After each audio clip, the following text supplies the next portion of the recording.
top story. Polio Subnational Immunization Day 2025 observed nationwide with a target to administer over 3 lakh children with polio medicine.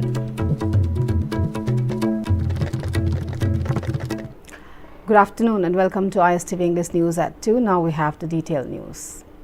The Polio Subnational Immunization Day 2025 being observed across India was also launched in Manipur by the Directorate of Family Welfare Services and the State Health Society, NHM Manipur, at the Office of Directorate of Family Welfare Services.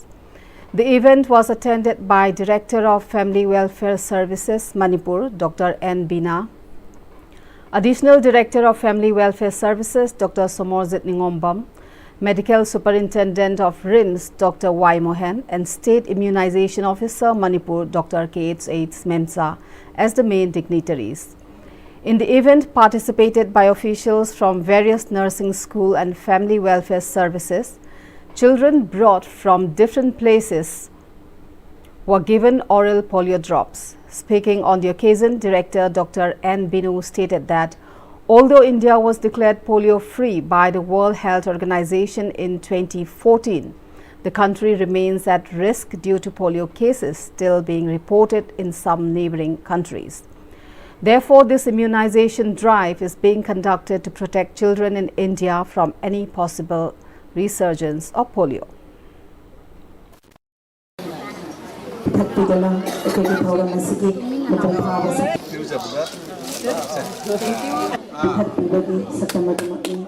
Thank you so much.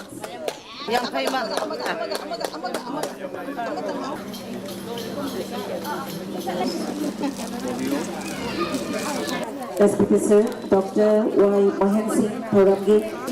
ꯑꯩꯈꯣꯏꯒꯤ ꯂꯩꯔꯤꯕ ꯑꯩꯈꯣꯏꯒꯤ ꯁ꯭ꯇꯦꯠꯁꯤꯒꯤ situation ꯍꯥꯏꯇꯥꯔꯦ ꯃꯌꯥꯝꯁꯤ displace ꯇꯧꯗꯅ ꯂꯩꯔꯤꯕ ꯑꯗꯒꯤ ꯑꯩꯈꯣꯏꯒꯤ country ꯃꯌꯥꯝꯁꯤꯒꯤ neighbouring ꯀꯩꯅꯣꯁꯤꯡꯁꯤ ꯂꯣꯏꯅ ꯄꯣꯔꯁ ꯑꯣꯏꯕ ꯍꯥꯏꯇꯥꯔꯦ ꯃ꯭ꯌꯥꯟꯃꯥꯔꯒ ꯊꯪꯅꯔꯤꯕ ꯑꯗꯒꯤ ꯕꯪꯒ꯭ꯂꯥꯗꯦꯁꯀ ꯊꯪꯅꯔꯤꯕ ꯕꯣꯔꯗꯔ ꯃꯌꯥꯝꯁꯤ ꯂꯣꯏꯅ ꯄꯣꯔꯁ ꯑꯣꯏꯕ ꯂꯩꯕꯅꯤꯅ ꯄ꯭ꯔꯣꯒ꯭ꯔꯥꯝꯁꯤ ꯑꯩꯈꯣꯏ ꯁ꯭ꯇꯦꯠꯁꯤ ꯂꯣꯏꯅ ꯁꯤꯟꯕ ꯊꯨꯡꯅ ꯂꯣꯏꯅ ꯄ꯭ꯔꯣꯒ꯭ꯔꯥꯝꯁꯤ ꯇꯧꯕꯤꯌꯨ ꯍꯥꯏꯔꯨꯕꯗꯒꯤ ꯑꯩꯈꯣꯏ ꯃꯅꯤꯄꯨꯔꯒꯤꯗꯤ ꯂꯣꯏꯅ ꯁꯤꯟꯕ ꯊꯨꯡꯅ ꯇꯧꯕꯩ ꯋꯥꯅꯤ ꯑꯗꯨꯕꯨ ꯑꯇꯩ ꯑꯇꯣꯞꯄ ꯑꯩꯈꯣꯏꯒꯤ ꯁ꯭ꯇꯦꯠ ꯑꯇꯩ ꯍꯥꯏꯇꯥꯔꯦ ꯑꯗꯨꯗꯗꯤ ꯃꯣꯏꯒꯤ ꯗꯤꯁꯇ꯭ꯔꯤꯛꯁꯤ ꯄꯥꯔꯇꯤꯀꯨꯂꯔ ꯁ꯭ꯇꯦꯠ ꯈꯔ ꯈꯪꯒꯠꯂꯒ ꯑꯗꯨꯃꯥꯏꯅ ꯇꯧꯕ ꯑꯗꯨꯃꯥꯏꯅ ꯇꯧꯔꯒ ꯑꯩꯈꯣꯏꯒꯤ ꯄ꯭ꯔꯣꯒ꯭ꯔꯥꯝꯁꯤ ꯑꯗꯨꯗꯒꯤ ꯑꯩꯈꯣꯏꯅ ꯁꯕ ꯅꯦꯁꯅꯦꯜ ꯏꯝꯃꯨꯅꯥꯏꯖꯦꯁꯟ ꯗꯦꯅ ꯁꯨꯃꯥꯏꯅ ꯃꯃꯤꯡꯁꯦ ꯁꯨꯃꯥꯏꯅ ꯑꯣꯜꯂꯛꯏꯁꯤ.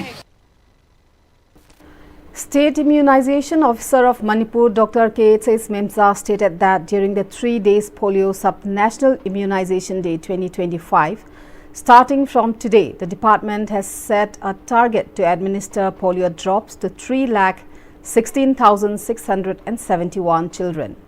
To achieve this, 3,167 booths have been set up across the state with special focus on reaching children under 5 years of age. She further informed that in addition to the children vaccinated at the booths, special follow-up efforts will be carried out to ensure that any remaining eligible children are given the polio drops. For this, health department's personnel will also conduct house-to-house visits to administer the vaccine to children who may have been missed. She appealed to the parents to ensure that their children receive the polio drops. ꯑꯩꯈꯣꯏꯒꯤ ꯑꯉꯥꯡꯁꯤꯡ ꯆꯍꯤ 5 ꯐꯥꯎꯒꯤ ꯃꯅꯨꯡꯗ ꯍꯦꯛ ꯄꯣꯛꯄꯗꯒꯤꯅ ꯆꯍꯤ 5 ꯐꯥꯎꯒꯤ ꯃꯅꯨꯡꯗ ꯂꯩꯕ ꯑꯉꯥꯡꯁꯤꯡꯕꯨ ꯃꯅꯥꯛ ꯅꯛꯄ ꯍꯣꯁꯄꯤꯇꯥꯜ ꯅꯠꯇ꯭ꯔꯒ ꯃꯅꯥꯛ ꯅꯛꯄ ꯕꯨꯠꯁꯤꯡꯗ ꯄꯨꯊꯣꯛꯄꯤꯔꯒ ꯌꯥꯝꯗꯕꯗ ꯑꯩꯈꯣꯏ ꯑꯉꯥꯡꯁꯤꯡꯁꯦ 100 ꯀꯥꯞꯊꯣꯛꯅꯕ ꯍꯥꯏꯕꯗꯤ ꯑꯉꯥꯡ ꯑꯃꯠꯇ ꯀꯥꯞꯇꯕ ꯂꯩꯍꯧꯗꯅꯕ ꯄꯤꯊꯛꯇꯕ ꯂꯩꯍꯧꯗꯅꯕ ꯑꯩꯈꯣꯏ ꯄꯨꯟꯅ ꯍꯣꯠꯅꯃꯤꯗꯨꯅ polio drop anidang pithaga akoina hairiba tamthiraba polio hairiba laina sidagi ngakthokpa ngamnanaba amadi polio free India gi akoigi maintenance ase thamba ngamnanaba akoigi immune system kankhatnaba hotnabada akoi Manipur su akoi chama hidak kapthoksi. As part of the effort to protect children in Thoubal district from the threat of polio, the Pulse Polio Immunization Program 2025 was officially launched at the Chief Medical Officer CMO Office Complex in Thoubal Wangmataba, targeting all children under 5 years of age. The program was jointly organized by the District Health Society Thoubal and the District Family Welfare Office DFWO Thoubal. Speaking at the function, DFWO Thoubal Dr. Trusty informed that the main activities under the Pulse Polio program will be carried out till October 14 and that today marked the official flagging off of the campaign. A total of 286 booths have been set up across Thoubal district for Booth Day, where polio drops will be administered to children.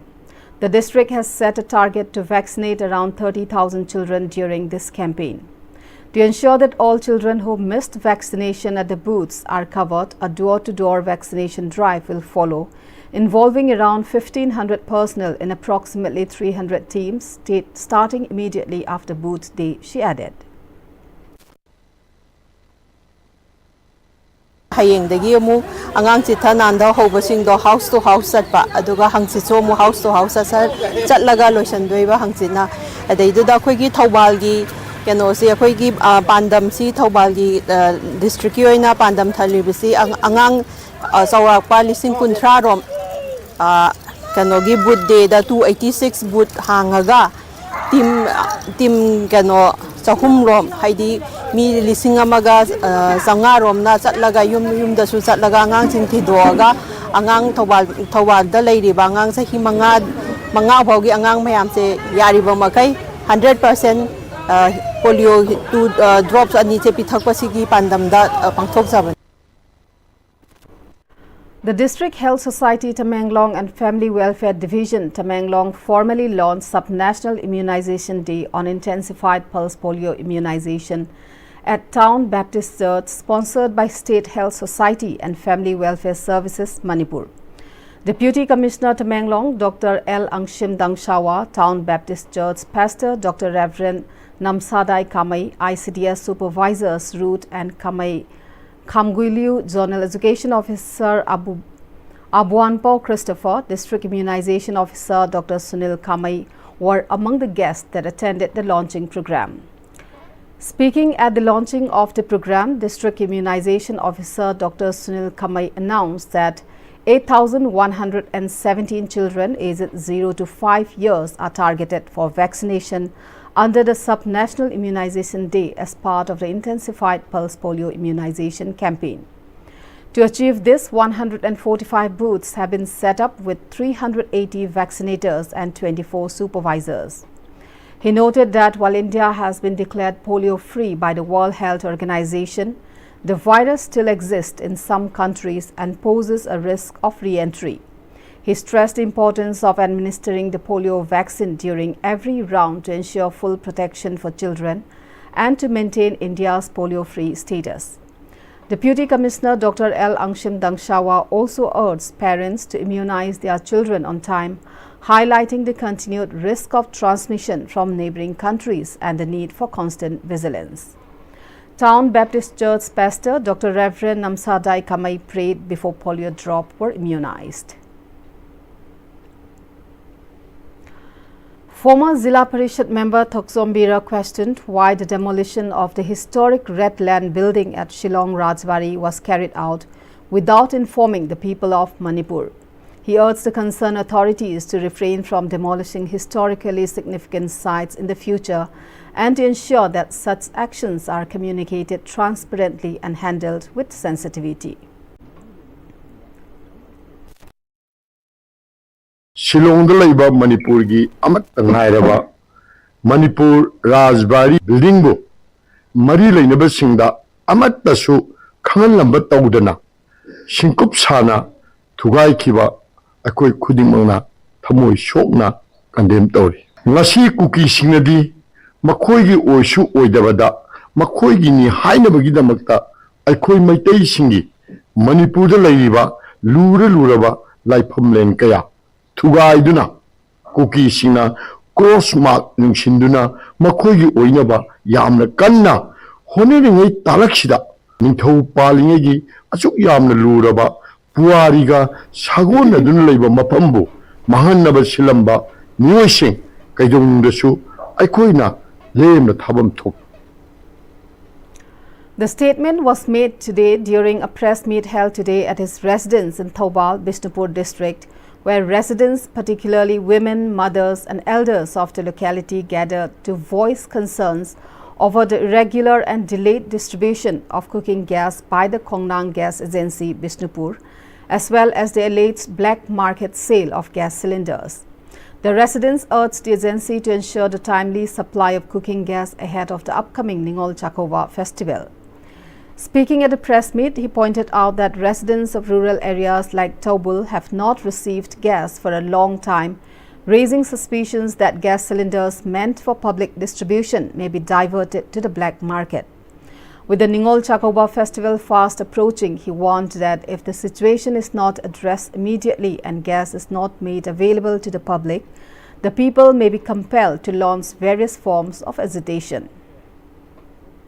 Sembutisi Kongangshu Gyase Mapam Matayda Pibugumna Sangnai Pibu Aduga Blake the Tatana Gyase Pangi Masisu Tawigano Karigumbada Chakuba Mamanga Gyase Pibi the Tarigadi Manipuri Prasing Amasung the Sembu Disiki Luren area the Leriba Prasing Punamana Ato Topa Akan Bakungyang Kaya Sanchiloi Haingaliti. Maramaduna ngasigi langak bubiriba honorable governor na atubu matamda Bisembu districtki Lurian area da leiba praja sing ase sakubu mamangda gas phanganbiu haidana aina hanna masigi langaki singsinjari. Homeland Security Group, a private security organization from Manipur, is set to organize the first ever security summit in Northeast India. The summit will be held on the 17th of this month at Hotel Classic Grande, located in Chingmairong. Homeland Group Imphal made an appeal to the various security firms, entrepreneurs and enthusiastic youths to participate in the summit. The summit will feature Chairman of the Central Association of Private Security Industry, Kunwar Vikram Singh, along with leading experts from well-known private security firms across India and renowned security professionals. The objective of this summit is to raise awareness about the vital role of private security, share insights on evolving technologies in the field to promote the professionalization of the private security sector in Manipur and also to provide employment to youths. This was announced by Director of Homeland Group Imphal R.K. Bablu during a press meet held at Hotel Castle Palace compound today. Manipur private security habagi image fanaba amadi private security the job tawriba lairiba mipum kudimak hen afaba opportunity phangba ngamnaba hen skill anoba phangba ngamnaba gidamakta ko insijabani icon sinjari si not only for homeland security atopa security oiraga laijariba mising asina hen kogi akhanaba training sing tawba yaraknaba future da sumba gidamakta icon sinjabani. The family and relatives of late 8th Luikang Jona, son of Hingba Thomas of New Maram, have installed a temporary roadside railing at the accident site along the highway as a safety measure to raise awareness among drivers and prevent similar incidents in the future.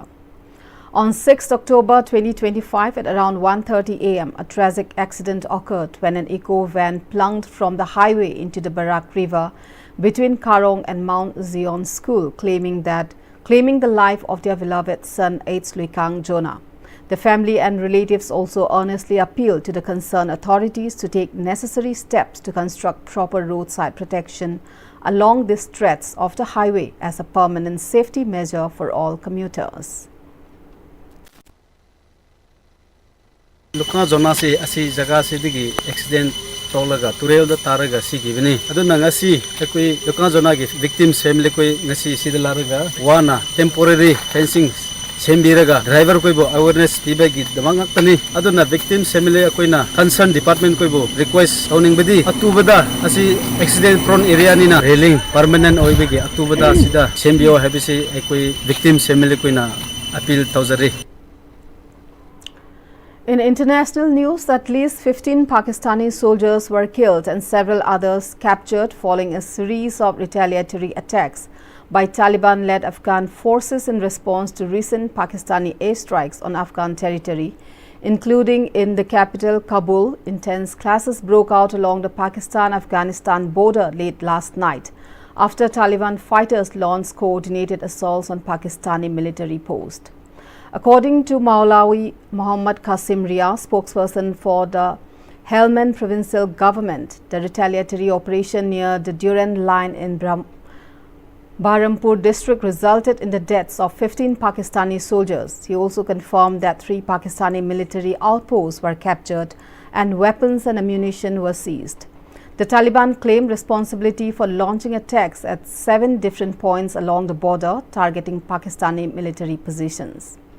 The Afghan forces reportedly struck post in the border provinces of Helmand, Kandahar, Zabul, Paktika, Paktia Coast, Nangarhar and Kunar, escalating tensions between the two countries. China has strongly criticized the United States for its decision to impose 100% tariffs on Chinese goods, calling the move a blatant display of double standards. The response came after US President Donald Trump announced the new tariffs, which are set to take effect from November 1 in retaliation for what he described as China's aggressive new export restrictions on rare earth minerals.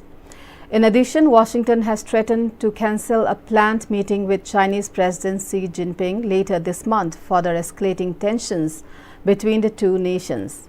In a statement, China's Ministry of Commerce defended its actions, stating that the recently introduced export control measures on rare earths and related items are routine and lawful, aimed at refining China's export control system.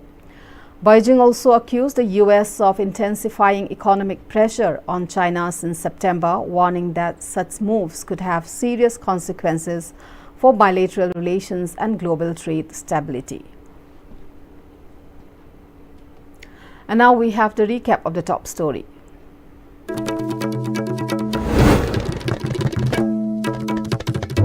Day 2025 observed nationwide with a target to administer over 3 lakh children with polio medicine. That's all we have for now. We'll be back with more updates at 4 p.m. again. Until then, goodbye.